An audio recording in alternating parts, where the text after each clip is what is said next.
बक्सी जी से बातचीत शुरू करते हैं आज के बिग मार्केट वॉइसेस कड़ी में। देवेंद्र जी नमस्कार, कार्यक्रम में स्वागत है। देवेंद्र जी, हम मेरे ख्याल से अक्टूबर के अंत तक आते आते बहुत स्मार्टली बेहतरीन तरीके से अर्निंग्स में से जो एंकरेजमेंट बाजार को मिली थी, जो जो थ्रस्ट मिला था, उसको कैरी कर रहे थे हम।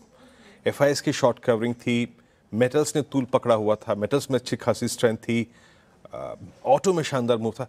बट ये जो 10 दिन निकले हैं नवंबर के, sudden collapse, sudden increase in FIS short, cash selling, इसके पीछे मतलब मैं भी सप्ताह अंत पे चर्चा कर रहा था, कोई ठोस रीजन क्या? ये जो सेटबैक लगा है एकदम से करीब करीब 700-600 पॉइंट्स का, इसका रीजन क्या समझते हैं आप? तो good afternoon Virendra. Well, I think आप लास्ट एक साल का मार्केट को शांति से देखें तो I think by and large I think some of the large cap companies particularly I think जो निफ्टी के अंदर जो वेट रखते हैं उनका जो दायरा रहा है वो एक सीमित दायरा रहा है। I think they have been I think in a narrow range and as a result of which I think they have consolidated. जब हमको बोलते हैं टेक्निकल लैंग्वेज के अंदर कि टाइम कंसोलिडेशन हो रहा है, तो काफी हद तक हो चुका है टाइम कंसोलिडेशन। यहाँ से ये मार्केट को आगे बाहर निकलना है। That means it has to basically cross its previous हाइस।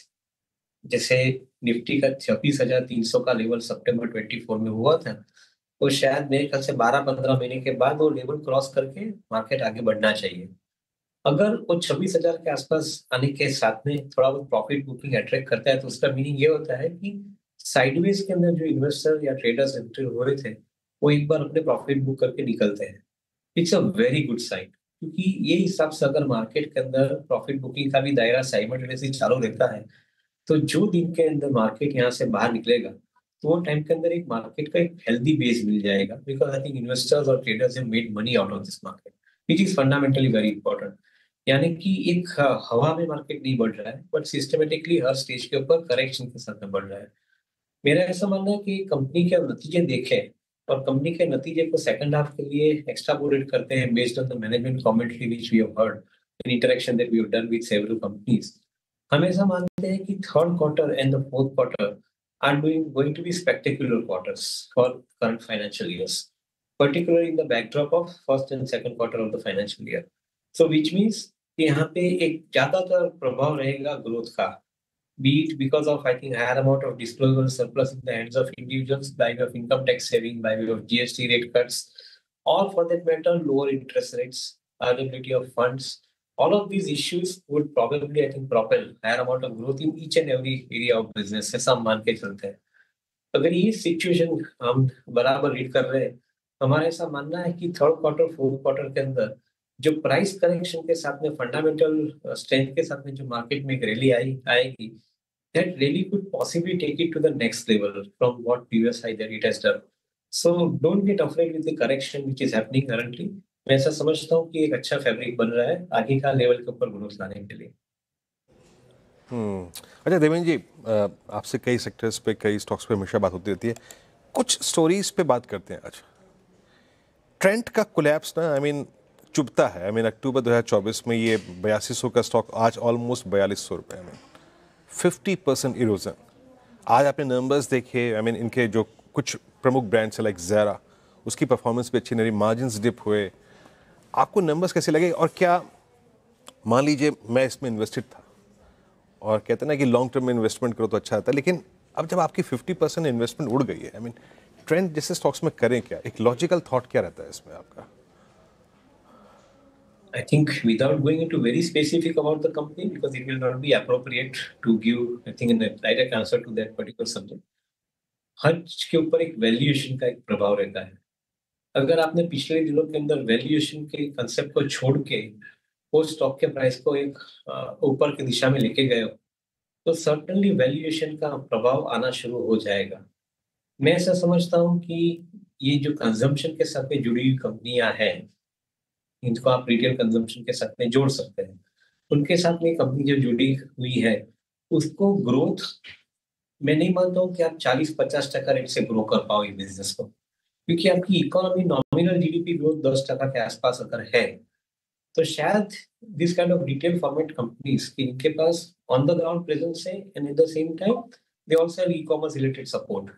सो मैं तो समझता हूँ कि आई थिंक उनका ग्रोथ शायद इकोनॉमिक ग्रोथ से प्रीमियम में थोड़ा रह सकता है, but I think if you are thinking that these companies will continue to grow at 30, 40, 50% when the economy is growing at 10%, that is unlikely. It cannot sustain. In 1 or 2 quarters it can, but otherwise it cannot sustain. तो ये realistic assumption है, उसको लाना जरूरी बनता है। मेरे ख्याल से ये जो प्राइस का करेक्शन हुआ है, वो करेक्शंस को करेक्ट करने के लिए आया हुआ है। Maybe I think it is a pain point for those who entered at a higher price. But maybe I think with the price correction happening and some time correction continuing, मैं ऐसा समझता हूँ कि it will eventually give an opportunity to buy at lower levels. As of now, I still feel that I think the stock is slightly more expensive compared to the underlying growth उनका जो है उससे उसके माध्यम से देखें तो। Same case एक और स्टोरी जो कोलैप्स हुई थी देवेंद्र जी, अब जो रिबिल्ड हो रही है, मैं एशियन पेंट्स का जिक्र कर रहा हूँ। आई मीन क्रूड हमारे फेवर में है, काफ़ी समय से फेवर में है, और बिरला ओपस का जो भी डस्ट था वो थोड़ा सेटल्ड हुआ है। आपके अनुसार क्या एशियन पेंट्स का वर्स्ट पीछे छूट चुका है? आई मीन मैं not exactly asking for a buy on Asian Paints, but still आपको लगता है कि क्या ये अब सब कुछ पीछे छूट चुका है, एक बुरा फेज एशियन पेंट्स का? Single digit volume growth definitely is there and वो चलता रहेगा, एक बात पक्की है बिजनेस के अंदर। उसके साथ में आपका प्रॉफिट का जो ग्रोथ है, that is going to grow largely because of the fact that along with the volume growth, even though it is in single digit, I think your input cost price has remained stable. और comparatively आपका जो pressure था pricing के ऊपर, वो करीबन शांत हुआ है थोड़ा बहुत, because both the new players, the Birla Opus as well as I think JSW, जो दोनों पेंट सेगमेंट में एंटर हुए हैं, और उन्होंने एक डिस्ट्रप्शन क्रिएट किया था because of that by way of increasing higher amount of distributors margin. Now they are coming to some kind of rationality. So मैं ऐसा समझता हूँ कि likes of Asian Paint will continue to grow well on a larger scale, larger size, and that too I think will continue to produce. However, उनका जो valuation बहुत ज्यादा expensive होता है, तो again break लग जाएगी. As of now, according to me, the time correction and price correction by and large over as far as Asian Paint is concerned, ऐसा मेरा मानना है. Maybe I think 1 or 2 quarters of sustained growth, and you should be seeing again some amount of premium price coming back to this particular company, because reality is that they are making profit. The newcomers, the competitors are yet to make profit for next 5 years. So that reality is going well with the minds of the investor. और वो हिसाब से अभी I think definitely is seeing 10-15% kind of an upside possibility in companies like Asian Paint. चलिए, Trent और Asian paints, मैं वाकई इन दो स्टॉक्स के बारे में देवेंद्र जी का एक व्यू चाहता था। देवेंद्र जी, इस बार के नंबर्स में along with I think PSUs banks के साथ साथ जो चीज़ अच्छी गई, इस बार प्राइवेट कैपेक्स विजिबल था। लास्ट 3 से 4 महीने के अगर आप कैपेक्स को देखें, प्राइवेट कैपेक्स को, इस बार आप एलएनटी के नंबर्स को देखिए, आप बीएचएल के नंबर्स को देखिए, उनके एग्जीक्यूशन को देखिए, उनके मार्जिन्स को देखिए, उनकी आउटस्टैंडिंग ऑर्डर बुक को देखिए, दैट वाज लुकिंग इम्प्रेसिव। वो इस बार इम्प्रेस कर रही थी, और प्राइस स्ट्रेच भी वैसे ही है। I mean L and T at all time high. Comments की कमेंट्री थोड़ी सी अगर आप देखिए मायूस करने वाली थी। बीएचएल ने सब्सटेंशियल मूव दिया। आपके की टेकअवेज क्या है कैपिटल गुड्स को लेकर जो इस बार के नंबर्स थे, और आपका प्रेफर्ड क्या रहेगा इसमें से? So we are extremely bullish about the prospects going forward for capital goods sector as a whole. You mentioned L&T, you mentioned BHEL. Both these companies have shown, I think, higher amount of order inflow, and it promises to deliver this order in 2 to 3 years time. That means का visibility भी वो promise कर रहा है। तो अगले 2 या 3 साल के अंदर ये order जब execute होते हैं, तो that much of business I think is getting generated in the books of company. That business visibility is coming in. और नेचुरली मार्केट 12 से 18 महीने का वैल्यूएशन डिस्काउंट करके आगे चलता है।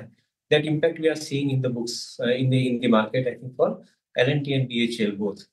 We remain confident more because of the fact that government जो हिसाब से इंडियन इकोनॉमी के लिए इंफ्रास्ट्रक्चर के हिसाब से माध्यम से जो पैसा खर्च कर रही है, this is not going to stop for till 2030, क्योंकि गवर्नमेंट का खुद का एक बजट है कि 2030 तक 10 सालों में they would have spent, I think, 142 lakh crores on infrastructure building.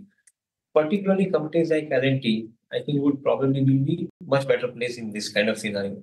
Similarly, I think जो गल्फ रीजन के अंदर L&T का जो एक बिजनेस डोमिनेंस है कंस्ट्रक्शन स्पेस के अंदर, I think this is giving them higher amount of conviction with visibility, because entire Gulf region is basically shaping up with a higher amount of growth, particularly taking care of the new line of business which is renewables, data computing, cloud computing के माध्यम से।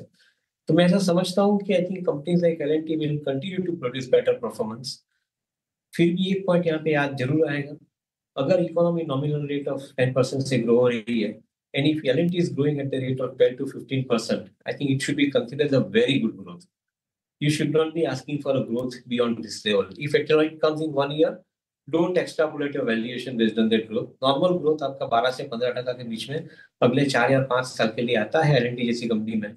So this company is suggesting that 3 से 3.5 साल के अंदर it will get double from current levels. So ये एक possibility का पकड़ के चलिए. Don't extrapolate the numbers immediately to bring the valuation to a higher level in a shorter period of time. That is a one-line understanding that we have on L&T. Devendra जी बहुत बहुत शुक्रिया, बहुत अच्छी बातचीत रही आपसे आज. सभी सेक्टर्स पे कुछ स्टॉक स्पेसिफिक न्यूज़ आए. बहुत बहुत शुक्रिया इस कार्यक्रम में शामिल होने के लिए, सभी स्टॉक्स पे इंडेक्सेस पे रखने के लिए.